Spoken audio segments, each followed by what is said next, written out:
Hola, ¿qué tal? Muy buenos días. Vamos a continuar con esto de física. Ya hoy sería la última sesión, ¿sale? De física correspondiente a lo del curso propedéutico. Y la siguiente sesión estaríamos hablando de temas relacionados con química, ¿sale? No he recibido muchas dudas. Espero que todo haya quedado bien claro. Solamente son como 3 o 4 personas. En caso de que tengan dudas, tienen mi correo y me las pueden hacer llegar y yo con todo gusto les puedo contestar, ¿sale? Me pedían por ahí, no recuerdo bien, alguien le mandó un correo al maestro de español preguntándole una duda de física, si me pudiera mandar a mí, ahorita al final del video les pongo mi correo, si me pudiera mandar la duda, por favor, para mandarle una presentación de PowerPoint y donde se explica más a detalle el principio de Pascal. ¿Sale, vale? Y también mandarle los problemas resueltos, ¿sí? Ok, el tema que vamos a ver el día de hoy, nos habíamos quedado en la ley de Coulomb, de la interacción entre las cargas, fuerzas de atracción, fuerzas de repulsión, dependiendo del signo de la carga. Y el día de hoy vamos a ver un poquito lo que es la electricidad, perdón, el magnetismo y la electricidad, ¿sale? Y vamos a terminar el tema con el tema de la luz, ¿verdad? Entonces, vamos a checarlo. Y de igual manera hay como 4 ejercicios que pueden hacer ustedes en casa. Y vamos a hacer aquí unos y vienen problemas en su guía. Bueno, vamos a definir lo que es corriente eléctrica. Ya habíamos hablado de lo que es la carga total, que era representada por un flujo de electrones que pasan por un material, ¿verdad? Pero ahora vamos a ver lo que es la corriente eléctrica. Bueno, ya habíamos visto que la carga pues iba a ser definida cuando un flujo de electrones atraviesa un material, ¿sí? Y por la carga del electrón, pero aquí es la intensidad de la corriente eléctrica, ¿sale? Y la corriente eléctrica nos dice que cuando un flujo de electrones pasa por un material, se dice que se establece una corriente eléctrica y lo vamos a definir con esta ecuación que nos dice intensidad de corriente o corriente eléctrica va a ser igual a la carga, ¿qué quiere decir? A la cantidad de electrones multiplicados por su carga que pasan por dicho material en un tiempo determinado. Aquí surge una nueva unidad que es Coulomb segundo, pero la vamos a llamar ampere, ¿sí? Entonces, aquí hay que checar que el tiempo tiene que estar en segundos y que la carga tiene que estar en coulombs. Ya las clases pasadas vimos cómo se calculaba la carga, que era el número de electrones por la carga del electrón, ¿verdad? Entonces la nueva unidad se va a llamar ampere, ¿sí? Vámonos al voltaje y la resistencia. Bueno, el voltaje y la resistencia, el voltaje lo vamos a definir como esa fuerza con que se impulsan los electrones cuando pasan a través del material, ¿sí? Vamos a suponer que tenemos un alambre de cobre. El alambre de cobre va a tener una carga, una intensidad de corriente eléctrica, que es la carga que pasa por el tiempo, pero también va a tener un voltaje que es la fuerza con la que están moviéndose esos electrones y también por otra parte va a tener una resistencia. Acuérdense que los materiales los habíamos clasificado como los que dejan pasar, que son conductores, los semiconductores que oponen cierta resistencia y las resistencias que no dejan pasar, ¿sale? Entonces, bueno, la fuerza impulsora va a ser el voltaje y la resistencia, que va a ser esa oposición, ¿sí? Que van a presentar ciertos materiales, se va a llamar resistencia. Y el voltaje tiene unidades de voltios o volts, ¿sale? Mientras que la resistencia tiene unidades de ohms, ahorita vamos a ver por qué ohms, y se representa con una omega del alfabeto griego, ¿sale? Ok, bueno, pues ¿por qué se llama Ohm? Porque resulta que George Simon Ohm se encarga de hacer un estudio y se da cuenta que hay una relación entre la intensidad de corriente, el voltaje y el amperaje, ¿sale? Y el voltaje pues es la fuerza impulsora y el amperaje la cantidad o la la intensidad de la corriente y nos dice, esto es la ley de Ohm tal cual nos dice, la intensidad de corriente que pasa por un conductor es directamente proporcional al voltaje e inversamente proporcional a la resistencia del conductor, ¿sale? Yo pongo esta imagen porque de cierta manera esta imagen es medio curiosa, pero nos habla de que la fuerza está empujando, ¿verdad? Los volts están empujando ¿a quién? Pues a la corriente. ¿Y qué es la corriente? Pues el flujo de electrones. Pero va a haber algo que se opone, de cierta manera, al movimiento que va a ser esta resistencia, ¿verdad? Esa resistencia le va a impedir que se mueva en su totalidad. Y tenemos la fórmula que es intensidad es igual a voltaje entre resistencia. A mí no me gusta mucho esta fórmula, cómo se representa, porque pues a mí cuando yo estaba en la secundaria me la enseñaron como viva la reina de Inglaterra, que creo que es como inclusive más fácil de asemejarla, que es viva la reina de Inglaterra, que es, en pocas palabras, es el despeje, ¿verdad? El voltaje, la resistencia está dividiendo, pasa multiplicando, entonces es una manera de verla diferente. A mí se me hizo más fácil porque la relacioné a la reina de Inglaterra, viva la reina de Inglaterra, voltaje es igual a resistencia por intensidad, donde ya habíamos visto que la intensidad iba a tener unidades de amperios, que es Coulomb entre segundo, la B es el voltaje, que va a tener unidades de volts o voltios, ¿sí? Que se van a representar con una B grande, y la resistencia va a tener unidades de ohm, o lo podemos representar como la omega en el alfabeto griego, ¿verdad? Entonces, George Simonov se da cuenta de todo eso, ¿sí? Y déjenme compartir un poquito porque generalmente he tenido algunos fallitos aquí. Vamos a donde está. Y se da cuenta que hay una relación. ¿Y cómo se relacionan? Bueno, si se han puesto si se han preguntado alguna vez cómo funciona la instalación eléctrica en su casa, se han dado cuenta de que, por ejemplo, si tú vas al baño, prendes la luz y alguien está en la sala, pues él se apaga la luz, no se apaga la luz del baño, ¿verdad? Ni viceversa, de que tú estés en el baño, apagas la luz y apagas la luz de la sala, pues no, estaría muy curioso, ¿verdad? ¿Y por qué no ocurre esto? Porque va a haber algo que se llaman circuitos RB o circuitos resistencia voltaje, ¿sí? Y de estos circuitos, pues tenemos el acomodo en serie y tenemos el acomodo en paralelo. Generalmente en serie, el ejemplo más claro que podemos ver son las luces navideñas. Muchas están conectadas en serie, que si le truenas un foquito, pues ya se fundió toda la serie, ¿no?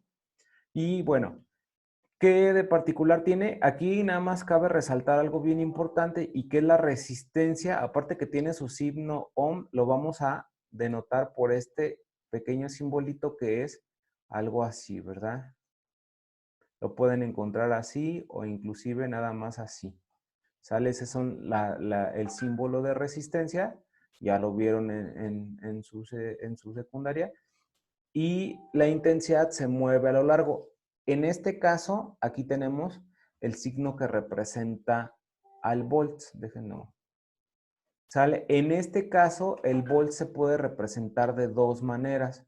La podemos representar la fuente de voltaje.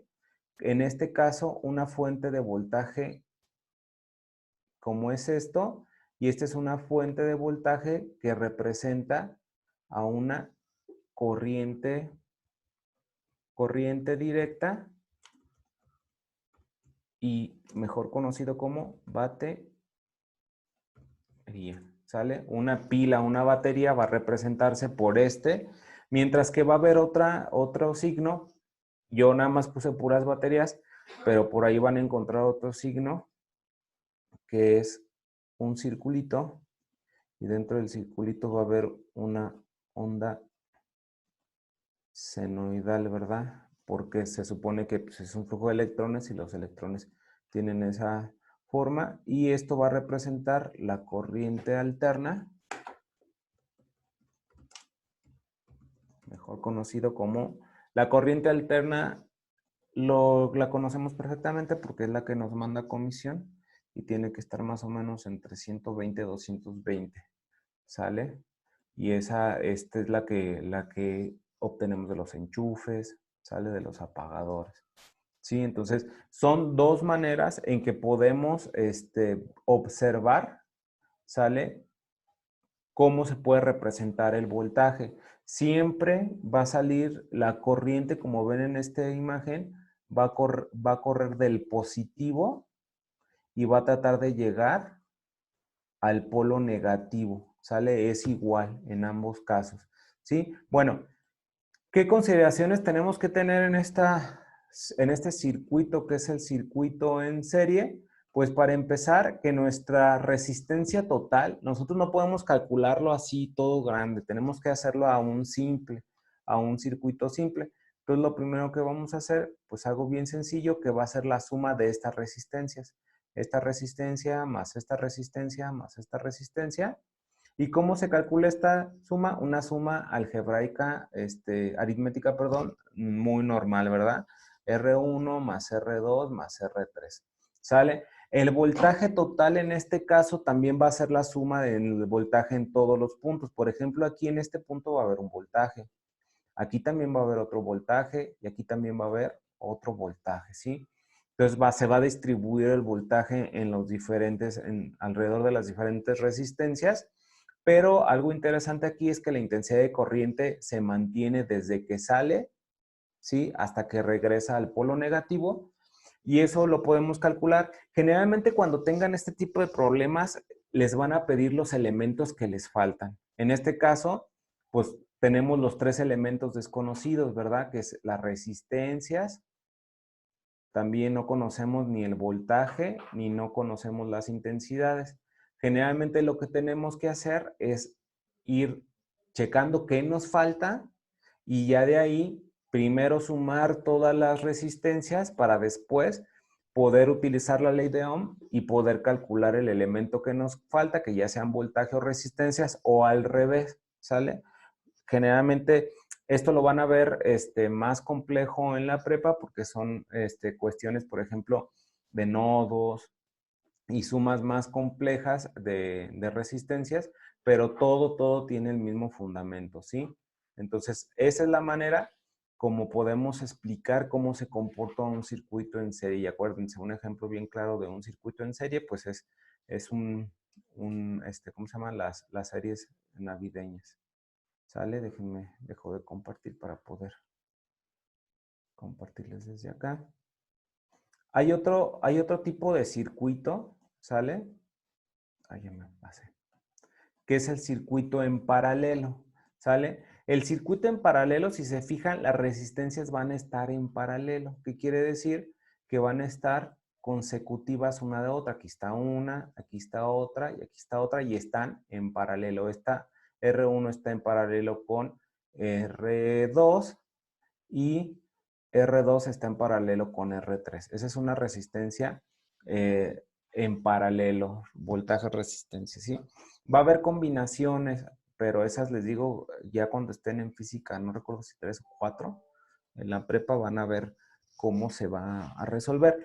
Y prácticamente es el mismo mecanismo para resolver una resistencia en serie que en paralelo, pero aquí cambian ciertas cosas. Por ejemplo, aquí la resistencia total es una suma medio chistosa, ¿sí? Porque no es aritmética totalmente. Lo que tenemos que hacer es poner 1 y el valor de las resistencias y hacer una suma de fracciones, ¿sí? Si se fijan, aquí tenemos la suma de fracciones, poniendo el valor de la resistencia y al último hay que sacarle el inverso, ¿sí? 1 entre lo que te dé, ¿sí? Entre la suma de fracciones. Ojo, es bien importante, no dejen fracciones cuando resuelvan circuitos de resistencias, porque generalmente las fracciones no son muy válidas, ¿sí? Y si se fijan, se comporta diferente la intensidad. En el circuito en serie la intensidad se mantenía, aquí no. Aquí se mantiene, la intensidad se divide dependiendo del valor de la resistencia. Por ejemplo, una resistencia 1 va a haber una intensidad, en la resistencia 2 va a pasar otra intensidad y en la resistencia 3 pues, también va a pasar otra intensidad, mientras que el voltaje se va a mantener. Y eso es, la mayoría de las casas tienen circuitos paralelos.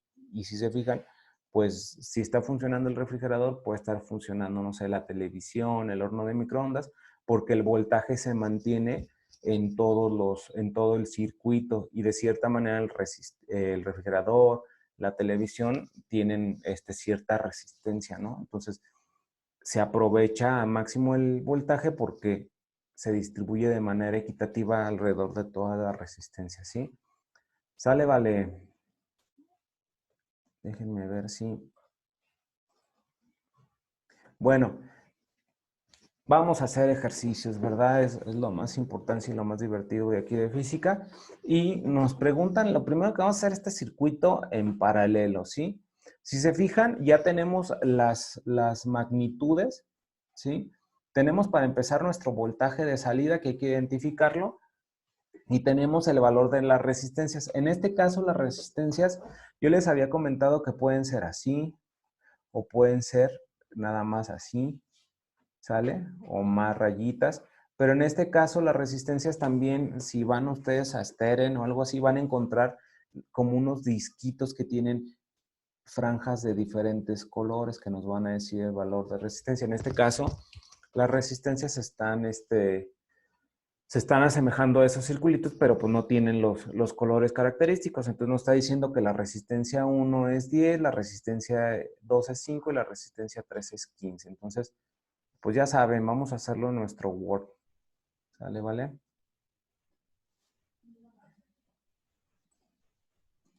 Entonces déjenles proyecto el Word. Aquí está el Word. ¿Sale? Se lo voy a proyectar. Y aquí tenemos la misma, el mismo circuito, ¿verdad? Un circuito en paralelo. Sí, ya identificamos que están en paralelo sus resistencias y sus valores. Y si se fijan, tenemos resistencias y voltajes, que quiere decir que lo que nos van a estar pidiendo es la intensidad. Entonces, fíjense, hay una serie de pasos que yo los englobo en dos fundamentales, ¿sale? Que nos hablan de cómo resolver este tipo de problemas. Y el primer paso es ni más ni menos que sumar las resistencias. Y si se fijan, que la resistencia total nos había dicho la fórmula que es 1 entre la suma de fracciones. Entonces, fíjense, resistencia 1, resistencia 2, resistencia 3. Entonces, es lo que voy a ir colocando acá. Yo ya me adelanté un poco, entonces va a ser 1, ¿sí? Entre la resistencia 1, la coloco, 10. Luego es 1 entre la resistencia 2, 5. Luego es 1 entre la resistencia 3, 15. ¿Sale? Vale. Fíjense bien, aquí hay un detalle bien importante que tenemos que hacer y es, primero voy a hacer lo que tengo abajo. ¿Qué quiere decir? Voy a hacer mi suma de fracciones. ¿Sale? Es lo primero que yo voy a hacer. ¿Sale? Mi suma de fracciones. Entonces, ¿cómo se hace una suma de fracciones? A ver si se acuerdan. Yo la voy a hacer acá y más o menos me van guiando. Yo lo voy a hacer con algo que se llama mínimo común múltiplo, ¿sale? Entonces, fíjense, voy a colocar, sale la fracción aquí y es un décimo más un quinto más un quinceavo. ¿Sale, vale? Fíjense bien, aquí hay un detalle que tienen que considerar y es tratar de hacerlo súper rápido todo. Y yo, por ejemplo, me voy a dar cuenta que el 15 es el que cabe perfectamente, pues se podría decir que en todos, ¿sí? Pero podemos hacer algo y ese algo va a ser lo siguiente. Fíjense, vamos a sacar lo que es el máximo común divisor y el mínimo común múltiplo, perdón. Ya le estaba confundiendo con el máximo común divisor y es colocar los números cada uno en una casita así, ¿sale? Y lo que yo voy a hacer es encontrar su divisor, ¿sale? Y si se fijan, encontrar su múltiplo, todos son múltiplos del 5, ¿no? Entonces lo pongo aquí y luego lo divido. 5 entre 10 a 2, lo bajo. 5 entre 5 a 1. Y 5 entre 15 a 3 y lo bajo. La idea es llegar, que todos lleguen a 1 en la parte de aquí abajo. Todavía no acabo, pero ahora va a ser más fácil porque ahora voy a buscar los números como tal. Como ya son números que no tienen múltiplos más que ellos mismos en la unidad, pues voy a poner 2. 2. Entonces, 2 entre 2, 1. Bajo el 1, ya no divido, bajo el 1 tal cual y este 3 lo bajo. Y después va a ser el 3, ¿no? 3. Entonces, bajo los dos unos como estaban y quedan 1. Y todos estos los voy a multiplicar. 5 por 2, 10, por 3, 30. Entonces ya saqué mi mínimo común múltiplo, que era lo que les decía que 15 prácticamente puede ser, entonces lo podríamos multiplicar por 2 y nos daba este 30 que estaba buscando, pero pues si no tienes como la claridad, puedes usar ese método de hacer el mínimo común múltiplo para sacar el denominador, ¿sale? Entonces, voy a hacer la operación, la voy a hacer aquí, ya puse el 30 aquí abajito, el 30, entonces 30 entre 10 por 1, 30 entre 10 a 3 por 1, 3. 30 entre 5, 6 por 1, 6. Y 30 entre 15 a 2 por 1, 2. ¿Sale, vale? Y ya son 6 y 3, 9 y 2, 11 treintavos. Y ya tengo el valor de mi fracción. ¿Sale? Entonces la voy a colocar en mi Word. Vamos al Word. Entonces habíamos dicho que aquí era un 30. Entonces 30 entre 10 por 1. Aquí arriba es 3. 30 entre 5 por 1 es 6. 30 entre 15, 2 por 1, 2. Y esto me da 30, perdón, 6 y 2, 8, 9, 11, ¿va? 11 treintavos. ¿Sí? Ahora, ¿qué vamos a hacer? Es algo bien fácil, ¿sale? Esto se puede complicar si nosotros nos ponemos a dividir 1 entre 11 y entre 30. No, vamos a voltearlo de cabeza. ¿Qué quiere decir? Que el denominador pasa a ser el numerador y el numerador pasa a ser el denominador. Y ya tenemos ahí nuestra fracción. Pero, acuérdense lo que les había comentado, no podemos poner fracciones. Entonces ahora sí hago la división. Fíjense, si no hubiera hecho esto, tendría que dividir primero 11 entre 30 y luego 1 entre eso, ¿verdad? 1 entre la división de 11 entre 30 y lo único que hice fue voltearlos. El numerador pasa para arriba y el denominador forma parte de la parte de abajo, que sería el nuevo denominador. Y déjenme, vamos a hacer la operación, que sería 30 entre 11. Acuérdense, traten lo más que puedan ahorita en este momento de practicar el hacer las operaciones a mano para que no haya ningún problema y no tengan ahí, cuando estén en el examen de admisión, sean más fuertes al momento de hacer, más rápidos y más ágiles, ¿sale? Entonces, ya tengo mi división, 30 entre 11, ojo, acuérdense qué va adentro y qué va afuera, porque hay ocasiones donde me han puesto las divisiones al revés, ¿sí? Entonces, no, chequen bien, el 30 va adentro, va afuera, el 11, y vamos a buscar un número que multiplicado por 11 me dé 30 se acerque, pues es el 2, que me da 22, sale 30 menos 22, y esto me da 8, puntos, se baja el 0, 7, sale y me quedaría 7 por 83, 77. Yo lo voy a dejar hasta aquí. Voy a dejar mi unidad y mi decimal. No voy a hacer más, ¿sale? Entonces, vamos a colocar nuestro Word y tenemos que es 2, acuérdense, vean, me dio 2.7, entonces van a ser 2.7 ohms. Y ya hice mi primer paso. Estas son las más cansadas, las que están en circuitos en paralelo. Pero si se fijan, si se acuerdan de lo que vieron en quinto de primaria, en sexto de primaria, que esta es la suma de fracciones, pues se van a acordar perfectamente de todo lo demás. Ojo, por favor, chequen, ahorita ya están prácticamente a pues casi un mes, ¿no? El próximo sábado es, pues más o menos, faltan como un mes y días, ¿no? Entonces hay que ir checando todo esto de las operaciones fundamentales, fracciones, raíces cuadradas, multiplicaciones, divisiones. La segunda, el segundo paso, ya tengo la resistencia total y aquí la tengo, hasta la voy a marcar en otro color, 2.7 ohms. Y el siguiente paso es usar la fórmula de la ley de Ohm.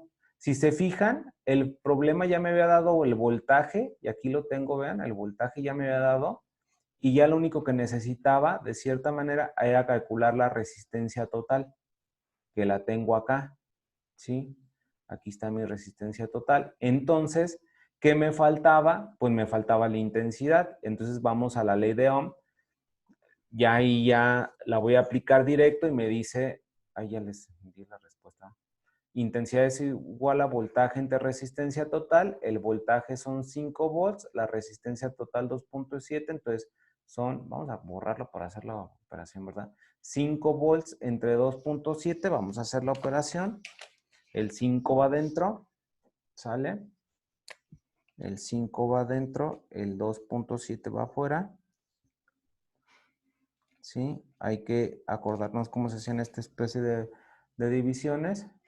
Sale, vale, el 5 va adentro, el 2.7 afuera, recorro el punto acá y agrego un 0 acá, sale, entonces me quedaría 27 entre 50, esto es 2, 1, 2 por 14, vamos 1, no se pasa, se va a quedar en 1, ¿verdad?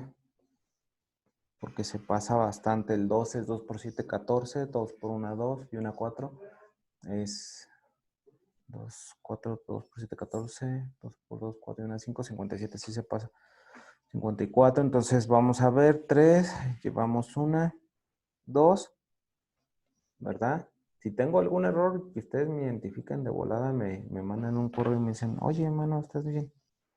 Acá. ¿Sale? Se baja el 0 y voy a buscar un número que multiplicado por 27 me dé, o sea, acerque. Si se fijan, es 7 por 7, 49. 7, 8 por 7. Ok, sería el 8, ¿verdad? El 8, ¿sí? 8 por 7. Pues 8 por 7, 56. 21. ¿Sale? Ya no voy a hacer la resta porque ya me voy a conformar con mi decimal. Y si se fijan, pues sí, estábamos bien, ¿verdad? Ya lo había hecho por adelantado, ¿verdad? Entonces, no es que haya hecho trampa, pero siempre checo. ¿Sale? Entonces me da 1.8 amperes. ¿Y qué creen? Pues ya, de cierta manera se acabó mi problema. Ya tengo tanto la resistencia total, que aquí está, como la intensidad total y por ende mi voltaje total, que son 5 volts que me lo habían dado desde un principio. Entonces, esta es la manera de realizar los circuitos en paralelo. Ya más adelante van a ver que no solamente son estos, hay circuitos RC, hay circuitos inductor, resistencia, capacitor y cosas así más como heavy metals que se van a dar cuenta que ni están tan difíciles y si te tienes bien este concepto de resistencia en paralelo y en serie, te vas a dar cuenta que eso está más fácil que la tabla del cero, ¿sale? Entonces vámonos a la presentación porque venía otro problemilla por ahí. ¿Sale? Y ese es el circuito en paralelo y vamos a un circuito en serie que tiene los mismos valores de resistencia, pero lo único que cambia es el voltaje. Y otra vez les digo, están representados por estos cilindritos, que son las resistencias tal cual como las venden en la ferretería, ¿verdad? Ok, vamos a hacerlo. Nos vamos a nuestro Word. Ya hicimos este. Vámonos a este, ¿sí? Déjame ver si... Déjenme ponerlo. Aquí está. Sale, vale, aquí está. Lo único que les decía es que cambiaba a 6 volts. Las resistencias son las mismas. Aquí el primer paso es el mismo que en la pasada. De hecho, están más fáciles que la tabla del cero porque esta es una suma totalmente aritmética y nos dice, primer paso se suman las resistencias. Nos vamos a la imagen que habíamos visto, se van a su manual y se van a dar cuenta que en un circuito en serie las resistencias se suman 1 más 1 más así, ¿no? Entonces, por ejemplo, aquí es R1, 10 ohms, la pongo, 10 ohms, R2, 5 ohms, la pongo, y R3, 15 ohms y la pongo. Y lo sumo, así de fácil, 10 más 5, 15, más 15, 30, ¿verdad? Y el siguiente paso, que también es muy sencillo, agarrar a la ley de Ohm. Acuérdense que me están dando resistencias y me están dando voltaje, que voy a calcular mi intensidad. Y aquí la pongo, ¿verdad? Intensidad es igual a voltaje entre resistencia. El voltaje, vamos a ver, el voltaje nos dicen que es de 6 volts. Y la resistencia la calculamos si son 30 ohms. Esto lo podemos sacar por puro, ¿cómo se llama? Pura lógica, ¿sale? Y esto sería como 0.3, algo así. Vamos a hacerla, ¿sale? Para no estar, ideando. Entonces va a ser 6 volts entre 30. Vamos a copiarlo. 6 va dentro de la galera, 30 va afuera. ¿Sale? Va a quedar de esta manera. No me alcanza, voy a agregar un punto. Y agrego un 0, ¿verdad? Si agrego mi punto, agrego un 0. Y un número que multiplicado por 30, que me dé 60, pues va a ser el Donas Bimbo, ¿verdad? Y pam, pam, pam, pam, pam, pam. Ya medio directo. Sale entonces 0.2. Entonces, ya lo único que hago es colocarlo. ¿Sí? Vamos a colocarlo en nuestro Word. Sí, acuérdense que si necesitan el Word o la presentación, con mucho gusto se las mando. Nada más que el detalle es que la voy llenando conforme voy haciendo las clases, entonces van a tener problemas desde las clases pasadas. Desde densidad está y en la presentación de PowerPoint creo que está desde presión. ¿Sale? Acuérdense que hubo alguien que preguntó por principio de Pascal. Necesito que me mande su correo. Al ratito les anoto. ¿Sale? Entonces esa es la manera súper fácil con la que ya hicimos. Vamos a ponerlo de otro colorcito porque se ve chido. Ya hicimos nuestro circuito en serie. Sale muy sencillo. Este es lo más fácil que hay. Sale, los circuitos en serie son casi como una bendición. ¿Sale, vale? Porque son cosas de primaria. Vámonos a lo que, en el tema que estamos, ya sabemos hacer circuitos y vamos a pasar al tema de magnetismo. Bueno, el magnetismo es también definido como una fuerza magnética y es un fenómeno natural, ¿sale? Donde ciertos materiales pueden atraer o repeler a otros dependiendo de las mismas propiedades, va de sus mismas propiedades. Este magnetismo se observó por primera vez en una ciudad en Grecia que se llama Magnesia, ¿sí? Y había una piedra, aquí la tenemos, vean, la piedra llamada magnetita.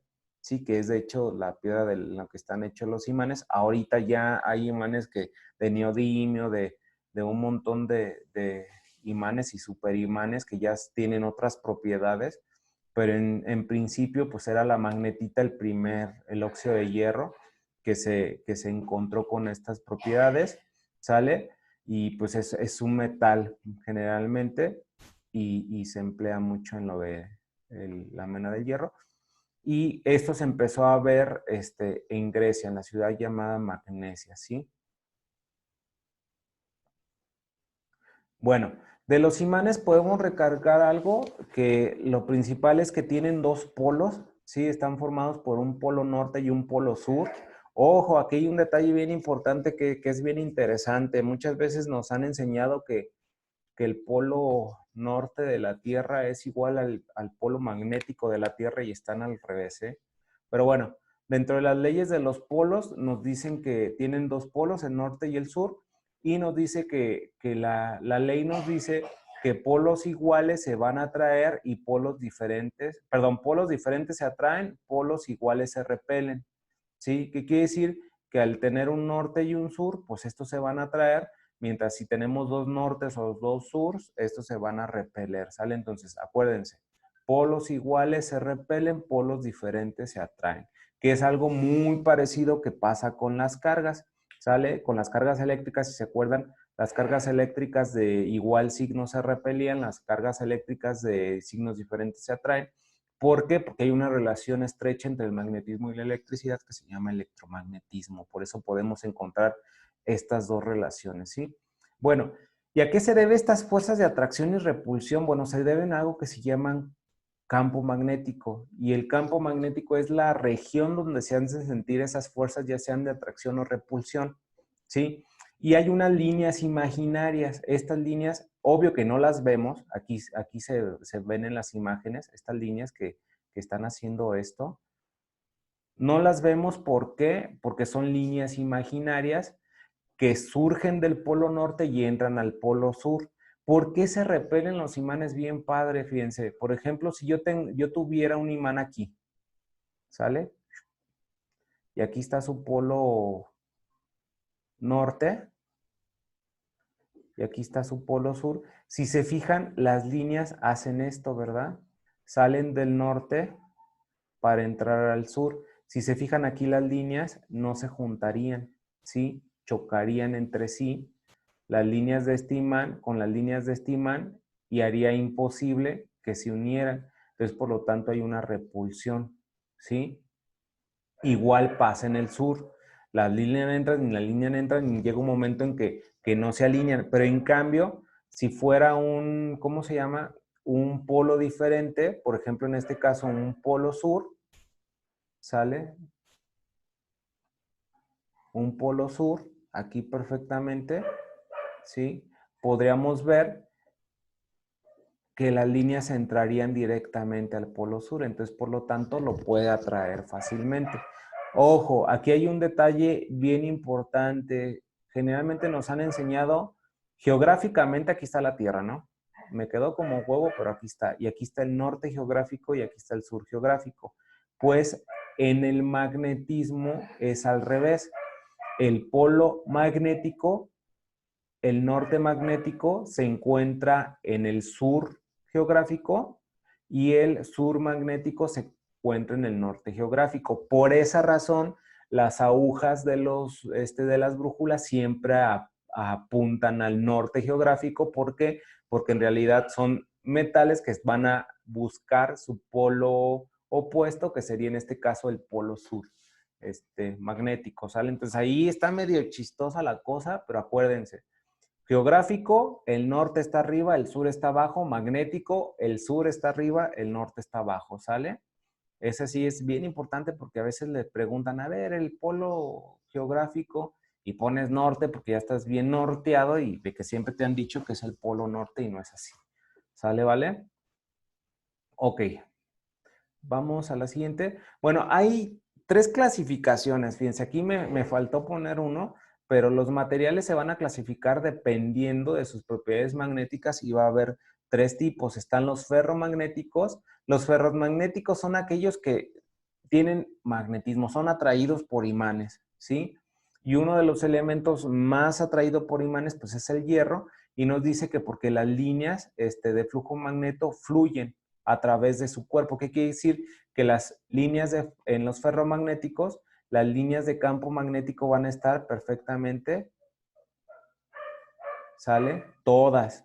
Entonces eso ocasiona que cuando tenemos un imán aquí, se pueda ir a atraer fácilmente, ¿verdad? Esos son en los ferromagnéticos. Y el ejemplo, pues el hierro, el cobalto, el níquel, sí, y muchas de las aleaciones que tienen estos. Ya cuando estén en, en la preparatoria y cuando estén en la universidad, van a saber a nivel electrónico qué se representa, cómo se representa a nivel, perdón, electrón esto del magnetismo.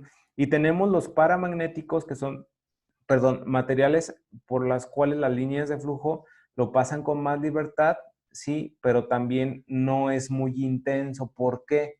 Bueno, el ejemplo es el aluminio, el litio, el platino, el iridio, el cloruro férrico, porque dan en cuenta que en el ferromagnético todas las líneas coincidían, pero aquí va a haber líneas que no coinciden.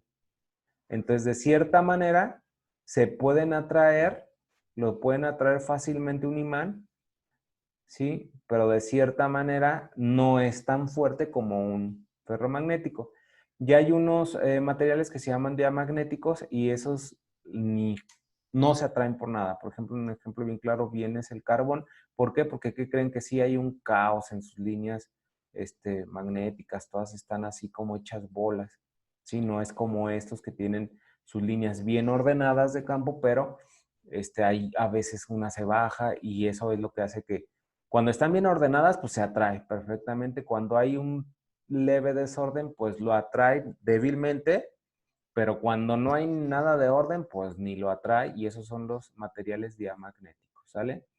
Y eso sería el tema del magnetismo. El tema del magnetismo es más extenso porque hay que calcular la magnitud del campo magnético y también su relación con la electricidad, ¿verdad? Porque si ustedes saben, un campo eléctrico genera un campo magnético y un campo magnético va a generar un campo eléctrico y es la manera como se produce la electricidad hoy en día en nuestra sociedad, ¿no? Con todas esas, las hidroeléctricas, las termoeléctricas, utilizan bobinas con imanes enormes que producen campos eléctricos, ¿verdad? A través de un campo magnético, pero esto ya viene más explicado más por ahí de física 5, física 6, ¿sale? Vámonos a la siguiente, que son las ondas. Bueno, ¿cómo se van a definir las ondas? Las ondas las vamos a definir como a la perturbación de un medio físico se le conoce como ondas. Un ejemplo bien claro es el sonido y otro ejemplo bien claro es la luz, ¿sale? Y tenemos dos tipos de ondas, las ondas que viajan de manera transversal y las ondas que viajan de manera longitudinal. Generalmente hay muchas veces que se enfrasca más en el estudio de las ondas transversales que las longitudinales, ¿verdad? Pero ambos tienen las mismas propiedades. Y bueno, ¿y qué son estas propiedades? Si fijan, aquí tenemos una onda y tenemos ciertas propiedades y la primera que podemos notar es esto que se llama longitud de onda, ¿sí? La longitud de onda es la distancia entre cresta y cresta. La cresta es la parte más alta. Déjenme cambiar de color el puntero porque no se ve padre. Ok, la cresta, aquí tenemos una cresta y aquí tenemos otra cresta, que son las partes más altas de la onda, y los valles, que son las partes más bajas, ¿sí? Y la longitud de onda va a ser esta distancia entre cresta y cresta, o la distancia que pudiera haber entre valle y valle, y va a estar relacionada con esta letra del alfabeto griego, que sería la L, pero en este caso la letra se llama lambda, ¿sale? Entonces, longitud de onda, la distancia entre cresta y cresta, ¿sale? O valle y valle, ¿sale? ¿Vale? Y tenemos también la amplitud, que la amplitud es esta línea que está aquí, bueno, ya se me fue chueca, pero se llama línea de equilibrio, ¿sale? Esta línea de equilibrio, permítanme un poquito, ¿eh? Esta es la línea de equilibrio, ¿sale? Y esta línea de equilibrio va a tener una propiedad que es la amplitud y que es la distancia que hay de la línea de equilibrio al punto más alto, a la cresta, o de la línea de equilibrio al punto más bajo, que es el valle. Entonces, esa es amplitud. También tenemos algo que se llama periodo, ¿sí? Y es el periodo, es el tiempo que tarda una onda en dar un ciclo completo. Un ciclo completo es una cresta más un valle. ¿Sale? El tiempo que se tarda se le define como periodo, que no va a ser P, ¿eh? Muchas veces lo definen como P, pero va a tener la letra T mayúscula, ¿sí? Y va a tener otras propiedades que vamos a ver ahorita en la siguiente diapositiva, que es la frecuencia. Y aquí ya tenemos fórmulas que nos dice que es el número de ondas que pasan por un punto, perdón, en un tiempo determinado. ¿Sale? Sus unidades las vamos a conocer como 1 sobre segundo o segundo a la menos 1, y también se conocen como hertz. ¿sale? Alguna vez la han escuchado. Y la velocidad de propagación, que es la velocidad a que se mueve la onda, ¿sí? Hay diferentes, la luz se mueve a 3 por 10 a la 8 metros sobre segundos, el sonido 330 metros sobre segundo, y va a tener estas dos fórmulas. Puede estar relacionada la longitud de onda y el periodo, o la longitud de onda y la frecuencia. Aquí también es periodo, esta T que está aquí. ¿Sale, vale? ¿Y qué creen? Pues ya viene lo bueno, lo bonito de la física, y nos dice, calcula la longitud de onda si 300 ondas pasan por un punto en 4 segundos a una velocidad de 30 metros sobre segundo. ¿Qué me están preguntando? Vámonos a mi Word. ¿Sale?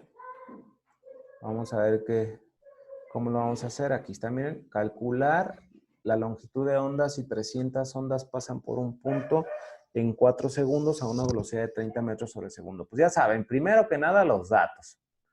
Yo sé que esto, hay muchos que ya no les gusta hacerlo porque es de preescolar, pero la verdad, no lo hagan en la prepa porque sí les van a hacer bullying, ¿va? Pero vayan empezando, tómenlo como una manera de ir tratando de tener orden sus problemas y ya después lo van dejando, así como la bicicleta, ¿verdad? Primero con las rueditas y ya cuando somos unos cracks nos quitan las rueditas, hagan de cuenta que esto de datos, fórmulas, son nuestras rueditas, ¿verdad? Entonces nos dicen las ondas, yo tengo 300, tengo un tiempo, ojo, el tiempo y el periodo son diferentes porque a veces me ponen tiempo como periodo y periodo como tiempo, no, el tiempo va a ser por una T minúscula. En este caso me están dando tiempo 4 segundos, ¿sale? Entonces, en automático sé que es tiempo, no periodo. Y me está dando la velocidad, que la velocidad es igual a 30 metros sobre segundo. Y lo que me están preguntando es lambda, la longitud de onda. Pues se fijan, aquí tengo las fórmulas. La fórmula para sacar lambda, velocidad es igual a lambda por frecuencia, pero no tengo frecuencia. Entonces me voy a mi fórmula de frecuencia y me dice número de ondas entre tiempo y me doy cuenta que sí lo tengo. Entonces vamos al desarrollo. ¿Cuántas son mis números de ondas? Son 300. Entonces voy a poner, este es igual a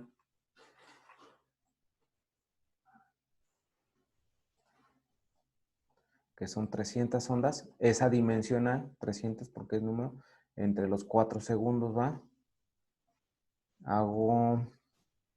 La puedo hacer, vamos a ver si la podemos hacer mental o son 304, 6 por 4, 36, 8, ¿no? 8 por 4, no, 9 por 4, 36, entonces va a ser 9. 9, vamos a hacerla, para que nos estamos batallando, ¿verdad? Porque muchas veces yo cuando tengo dudas y sé que no la puedo hacer, a lo mejor para muchos es muy fácil y dices, ah, pues está bien fácil, esto no la puedo hacer. Y no, ¿verdad? Mejor y sí, ven, iba a equivocar. Aquí está, sale, entonces es 7, no es 9, y ya me iba en 9. 7 por 4, 28, 2, 0, 5. Sale, vale. Sale, vale. Y vamos a colocar el valor. Pues eso es bien importante, si no están seguros, pues la verdad, ni modo, hacer las operaciones. Y esto me queda 1 sobre segundo. 1 sobre segundo, dijimos, o hertz, porque ya me andaba divagando. Entonces ya la puedo calcular. Se fijan, esta es la fórmula, pero no está despejada. Vamos a hacer el despeje, vamos a despejar, ¿sale? Y nos damos cuenta que frecuencia la estorba, está multiplicando, va a pasar dividiendo, entonces va a ser velocidad entre frecuencia va a ser igual a la longitud de onda. Voy a volarme este signito porque se me nota. ¿Sale, vale? Y de cierta manera pues ya lo voy a poder hacer, ¿no? Entonces me queda longitud de onda.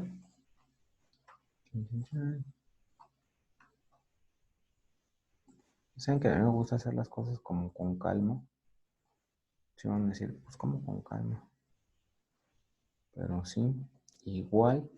Ah, vamos a ver la velocidad. La velocidad nos da 30 metros sobre segundo. 30. Ecuación. Metros entre, perdón, metros sobre segundo.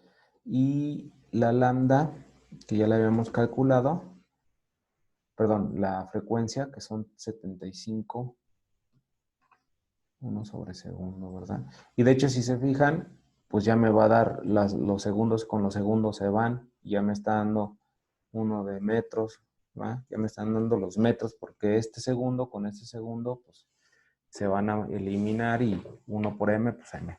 Entonces son 30 en 75. Entonces vamos a ponerla, dijimos que era. Vamos a checar bien y es 30 entre 75. 30 entre 75. ¿Vale? Aquí la tengo. Entonces no me alcanza. Punto decimal y un 0. Y voy a buscar un número que multiplicado por 75 me dé 300 o se acerque. Y este va a ser el 4. ¿eh? Voy a poner hasta acá. 4. 4 por 5, 20. Llevamos 2, 28, 30. Y perfecto. Ya me dio, ¿verdad?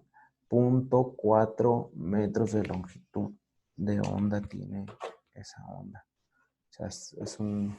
Si nos ponemos a centímetros va a ser como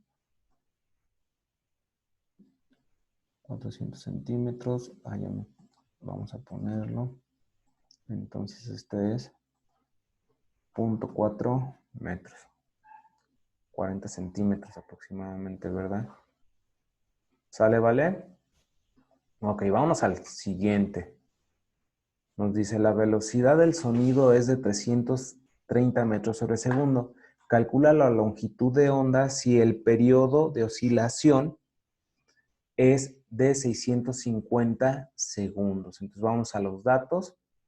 El periodo ya no lo dan. Ese sí es, ya me dijeron, periodo es T mayúscula. Y la velocidad también me la están dando, 330 metros sobre segundo. Y me están preguntando la longitud de onda. ¿Sale? Bueno, me la pusieron hasta acá. Vamos a insertarla. Acá. ¿Sale, vale? Entonces me están preguntando la longitud de onda. ¿Sí? Y no la conocemos. Y si se fijan, ya tengo mis fórmulas. Estas no van. ¿Sale, vale? Tengo dos fórmulas donde se relaciona al periodo y a la frecuencia. Si se fijan, tengo periodo, entonces voy a irme sobre la que tiene periodo y es esta que está aquí, ¿verdad? Entonces esa es la que voy a utilizar, ¿sí? Porque la otra manera es una manera de sacar frecuencia y luego multiplicarla por lo... No. Entonces, tengo mi fórmula, sale, pero no está despejada. Vamos a hacer el despeje. Y nuestro despeje, despejar, ¿qué vamos a despejar? La longitud de onda, ¿verdad? Vamos a despejar nuestra lambda. ¿Sí? Y si se fijan, el despeje que daría lambda es igual a la velocidad por el periodo, ¿verdad? Porque el periodo está dividiendo, va a pasar al otro lado multiplicando y ya nada más lo único que vamos a hacer es realizar el cálculo, ¿sí? Que es sencillo porque solamente tenemos que multiplicar, entonces la velocidad dijimos que eran 330 metros sobre segundo, ¿verdad? Por el periodo, que eran 650 segundos, 650 segundos. Y si se fijan, segundo con segundo se eliminan, entonces me va a quedar metros y vámonos a hacer la operación, que es 330 por 650. 330 por 650 Se quedan los dos ceros. Y es 6 por 5, 15, 16. 6 por 3, 18. 6 por 6, 19. Sale 0, 0, 5. 8, 4, 12, 13, 14. Llevamos 1, 10, 11, 2. Ya. Sale, vale, déjenme les proyecto la operación. La manera como la hice yo. Y esta es la manera como la hice yo. Si se fijan, yo me acorté porque estos dos ceros pues los dejé hasta acá y los bajé. Entonces va a ser 65 por 33, 5 por 3, 15, llevamos una, 6 por 5, 15 y una, 16, 6 por 3, 18, llevamos una, 6 por 3, 18, llevamos una, 19, y se bajan los ceros, 5, 6 y 8, 14, y llevamos una, no hay una 10 y una 11, llevamos una y una de 2. Entonces me quedaría 2000, no es cierto, 200,000. A ver, déjame ver. 214,500, ¿sale? Porque no alcanzo a ver bien. Entonces lo vamos a colocar. Y son 214,500 metros. O sea, ¿qué quiere decir? Que es una onda súper enorme, tal vez una onda de radio, si no es que más grande. ¿Sale? Entonces, esa es la manera de realizar las operaciones y de realizar este tipo de problemas. Vamos a nuestra presentación. ¿Sale? Entonces ya tuvimos los resultados de ambos problemas. Y nos vamos con la luz. Bueno, el primero que estuvo experimentando todo esto de la luz fue ni más ni menos que Isaac Newton. ¿Y qué creen? En una cuarentena, ¿sale? Ahí andaban batallando con la peste, ¿sí? Y entonces él se fue a su casa de campo y como no tenía, imagínense, pues él mínimo no tenía ni Xbox ni nada, entonces se puso a investigar. Y mediante el uso de la prisma se dio cuenta de que pues, la luz lo definió como un conjunto de corpúsculos o partículas, perdón, emitidas desde cualquier cuerpo luminoso, y encontró algo que se llama espectro de luces, ¿verdad? Que si pasa la luz por el prisma iba a encontrar diferentes tipos de colores. De hecho, en realidad son los colores básicos, que es el violeta, el amarillo, el verde y el rojo, ¿sale? No los dije en orden, pero son los básicos que se encuentran a hacer este prisma. Entonces fue el primero en tomar esto de decir que la luz se comportaba como corpúsculo o como partícula, ¿verdad? Luego viene Huygens y él dice, no, ¿sabes qué? No, la luz es un fenómeno ondulatorio y se asemeja mucho al sonido. ¿Qué estaba tratando de decir Huygens? Que en realidad la luz solamente era una onda. Entonces aquí había dos teorías, dos postulados. Por una parte estaba el señor Newton, que era una eminencia en ese entonces, diciendo que era una partícula, y Huygens diciendo que era luz. Pero pues bueno, vienen los experimentos de Thomas Young y también de este señor Planck, y se llega a la conclusión de que la luz tiene un comportamiento dual, ya que se puede comportar como onda y se puede comportar como partícula. Sale ya después. Inclusive le tocó a Einstein dar un poquito de a su, a su, a este tipo de investigación con el efecto fotoeléctrico, que es uno de los efectos más interesantes. Y el efecto fotoeléctrico pues consiste en generar cómo la luz puede como onda transportarse a partícula y generar electrones, ¿sale? Y el efecto fotoeléctrico, en pocas palabras, es la manera como funcionan los paneles solares. ¿Sale, vale? Pues de hecho esta sería la última clase de física. Si hay dudas, recuerden en mandarme un mensajito. Si necesitan el, ¿cómo se llama? La presentación de PowerPoint, con todo gusto se las mando, y inclusive hasta los cálculos ahí, el Word. Les voy a anotar mi correo porque les digo que hay un compañero que le escribió un maestro de...